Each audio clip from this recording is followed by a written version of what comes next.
پیغمبر کہہ دو کہ لوگو، اگر تم کو میرے دین میں کسی طرح کا شک ہو تو سن رکھو کہ جن لوگوں کی تم اللہ کے سوا عبادت کرتے ہو میں ان کی عبادت نہیں کرتا، لیکن میں اس اللہ کی عبادت کرتا ہوں جو تمہاری روحیں قبض کر لیتا ہے، اور مجھ کو یہی حکم ہوا ہے کہ ایمان لانے والوں میں ہو جاؤں، اور یہ کہ اے نبی سب سے یکسو ہو کر دین اسلام کی پیروی کیے جاؤ اور مشرکوں میں ہرگز نہ ہونا، اور اللہ کو چھوڑ کر ایسی چیز کو نہ پکارنا جو نہ تمہارا کچھ بھلا کر سکے اور نہ کچھ بگاڑ سکے۔ اب اگر ایسا کرو گے تو ظالموں میں ہو جاؤ گے، اور اگر اللہ تم کو کوئی تکلیف پہنچائے تو اس کے سوا اس کا کوئی دور کرنے والا نہیں، اور اگر تم سے بھلائی کرنی چاہے تو اس کے فضل کو کوئی روکنے والا نہیں۔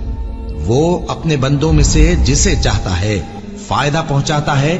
اور وہ بخشنے والا ہے، مہربان ہے۔ کہہ دو کہ لوگوں، تمہارے پروردگار کے ہاتھ سے تمہارے پاس حق آ چکا ہے، تو جو کوئی ہدایت حاصل کرتا ہے تو ہدایت سے اپنے ہی حق میں بھلائی کرتا ہے، اور جو گمراہی اختیار کرتا ہے تو گمراہی سے اپنا ہی نقصان کرتا ہے، اور میں تمہارا وکیل نہیں ہوں۔ اور اے پیغمبر،